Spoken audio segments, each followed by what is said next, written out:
Bonsoir Quentin de Falt, vous Bonsoir. présentez Sosie au nouveau ring jusqu'au 30 juillet, relâche les mardis Et le 28, qui est un vendredi. et le 28 qui est un vendredi. Sosie, c'est l'histoire de trois personnes qui se retrouvent ensemble, mais alors comme par magie, on dirait, sortis de nulle part. En fait, si ils sortent de la volonté de Sandrine Coste, jouée par Juliette Coulon, qui a cette envie de rassembler des personnes qui ne sont pas véritablement des sosies, mais un peu quand même, surtout qui se retrouvent à travers des chansons de chanteurs. Oui, on a ces trois personnages, effectivement, ce sont différents degrés de sosie. On a Sandrine Coste qui, elle, est éperdument fan de Céline Dion, qui admire son mode de vie, sa façon de gérer son entreprise, quelque part, son rapport avec sa famille. Et elle est fan de la femme qu'elle est, mais elle estime qu'elle est plus belle qu'elle. Donc voilà, c'est pas vraiment un sosie. On a Jérôme Plancher qui se dit être la réincarnation de Michel Berger. Donc pareil, pour lui c'est quelque chose de très naturel. Donc il ne cherche pas à être Michel Berger, il l'est finalement.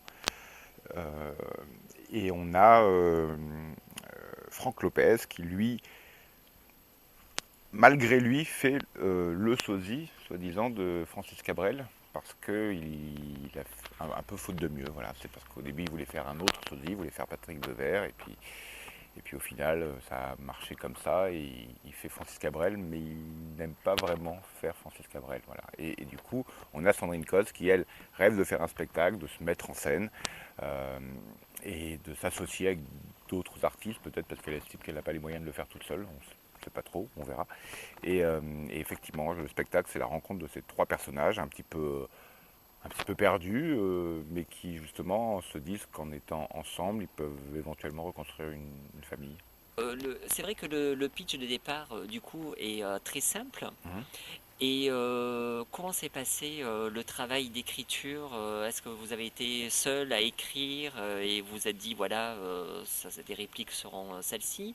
Est-ce qu'il y a eu une écriture au plateau? Est-ce qu'il y a eu les comédiens qui ont été conviés? Comment s'est passé tout ce processus-là? C'était vraiment une écriture au plateau, c'est-à-dire qu'en fait, il y avait l'envie de faire un spectacle sur cette thématique. On a d'abord vaguement fait un canevas. Et après, surtout, ce qui se passait, c'est que c'était chaque jour, on se disait, bah, alors aujourd'hui, on va faire cette scène, on n'avait pas de contenu, et on partait, quoi, les comédiens partaient en improvisation pendant 3 heures, tout ça. Moi, je notais tout ce qui semblait intéressant, même les répliques, tout ça. Et puis on reprenait la même impro au bout d'un moment, où là, moi, je disais, voilà, creusons sur cet axe-là, tout ça.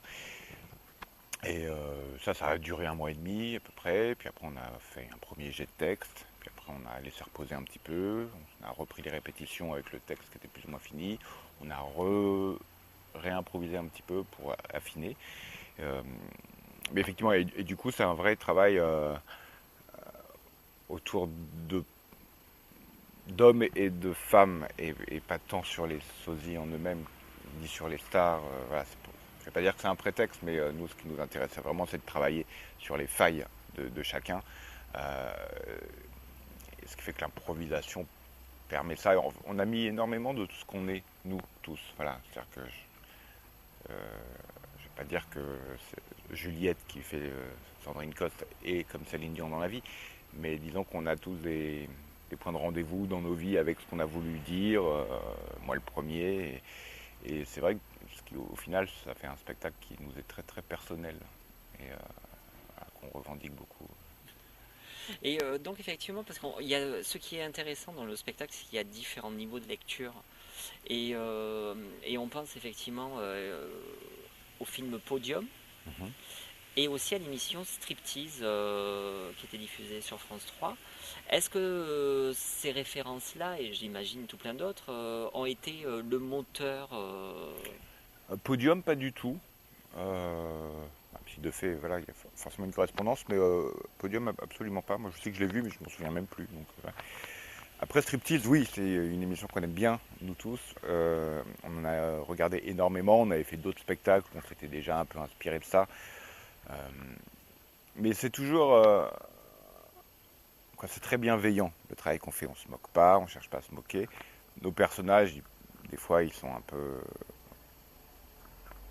On pourrait penser qu'on s'en moque, mais c'est juste que, au contraire, on s'attache à leur profonde humanité et ce qui fait que, évidemment, après, ils ont des espoirs qui sont peut-être un petit peu absurdes, mais c'est aussi ce qui fait un spectacle qui est quand même majoritairement drôle. Et puis les ressorts de la comédie, c'est aussi faire avec des gens un peu barrés ou un peu paumés ou un peu fous. Mais, euh, oui, oui, nous, on a essayé de rechercher, et c'est en ça que ça nous fait un peu penser à Striptease, c'est qu'on essaye vraiment de chercher la vérité de ces personnages-là, vraiment ce qui au fond d'eux les anime, et du coup ça englobe leur joie, mais aussi un petit peu leur bagage lourd, et qu'on creuse justement dans le spectacle avec des vidéos où on va les montrer dans leur quotidien, un quotidien qui n'est pas toujours hyper heureux et qui permet aux spectateurs justement de comprendre pourquoi là on regarde et ils nous font peut-être un peu marrer, mais finalement ce qu'ils endurent c'est pas si marrant que ça et au final ils ont peut-être raison de faire ça pour espérer avoir une vie un peu plus intéressante ou meilleure. Et le public avignonnais, vous avez découvert avec les vibrants. Hum, Et effectivement, on est à 1000 lieues hum, de cette pièce qui a connu un franc succès sur Avignon, qui avait eu le prix du Club de la oui, Presse en 2014. 2014. Et comment réagit le public à Sosie? Est-ce qu'il y a du public qui a vu les vibrants, qui vient voir cette nouvelle création? Est-ce il y a des retours? Est-ce qu'il y a des discussions du public? Oui, oui, moi j'en ai croisé beaucoup. Les gens, parce qu'en plus, c'est aussi ce qu'on annonce sur le flyer, c'est que c'est la compagnie qui a créé les Vibrants, qui fait un nouveau spectacle. Donc, en fait, les gens ne sont pas du tout déçus, les gens sont très contents du spectacle. Après, évidemment, ils sont très surpris, parce qu'on c'est un grand écart total, que ce soit esthétiquement parlant, dans l'écriture aussi, dans le sujet, même si après, dans le sujet, il y a quand même une correspondance. C'est que sur les Vibrants, on avait une gueule cassée euh, qui allait chercher à se relever par le théâtre. Et là, au final, on a pas trois gueules cassées, mais presque trois vies un peu cassées qui vont tenter de s'en sortir par le théâtre ou la chanson, mais ce qui reste une forme de théâtre. Donc on est toujours dans ce qui moi m'intéresse au théâtre, c'est le théâtre dans le théâtre, ce qui est toujours un peu un thème récurrent dans tous les spectacles que je fais, et justement sur la recherche d'identité, de quelle place on a, trouver sa place dans la société. En tout cas, ce qui est intéressant avec cette nouvelle création, c'est c'est qu'elle appelle une suite. Est-ce qu'il y aura une suite à Sosie? Alors, est-ce qu'il y aura une suite à Sosie? Peut-être pas, peut-être. Mais effectivement, là, le spectacle, on est sur la construction d'un concert qu'ils souhaitent faire. Toute la question est, est-ce qu'ils le feront? Est-ce qu'ils ont vraiment les moyens de le faire, artistiquement parlant, humainement parlant? Euh, pour l'instant, ça reste un peu où on va pas trop dévoiler le spectacle, donc, mais on verra, On verra. on verra. D'accord. En tout cas, l'actualité pour la compagnie Technight, donc c'est la reprise des Vibrants à la rentrée au studio des Oui, Champs-Élysées du 9 septembre au 31 décembre. Voilà, ça déjà, ça c'est bien. ça c'est bien, c'est plutôt bien. Et il y a aussi cette recherche d'un lieu atypique pour une Oui. nouvelle création qui s'appellerait et qui s'appellera 1943. 1943, oui. Là, c'est un très gros projet, c'est du théâtre immersif. Donc, ça veut dire que c'est une pièce qui doit justement trouver un lieu. Nous, on cherche un lieu de 300 mètres carrés avec plusieurs pièces, 4, 5 pièces, pour pouvoir reconstituer un cabaret et où le public est libre de suivre les comédiens qu'il souhaite, tout en ayant la possibilité de suivre parfaitement l'histoire. Donc, c'est une histoire qui est écrite de façon parallèle. Il y a plein de scènes qui se jouent entre elles au même moment. Il y a des repères à un moment donné pour que les spectateurs se retrouvent à un autre endroit. Et du coup, chaque spectateur suit l'histoire d'un point de vue différent.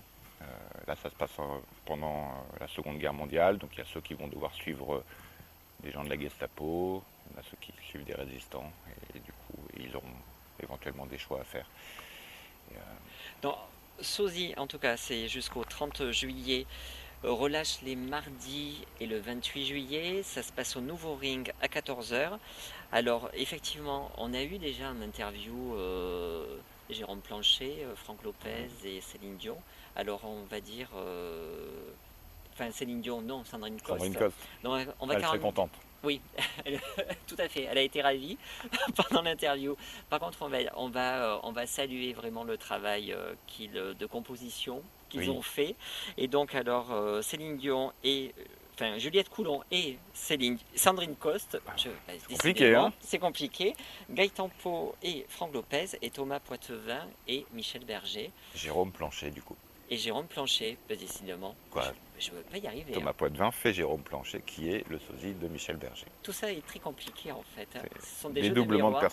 Tout à fait. personnalité. Merci beaucoup, Quentin. Merci à vous.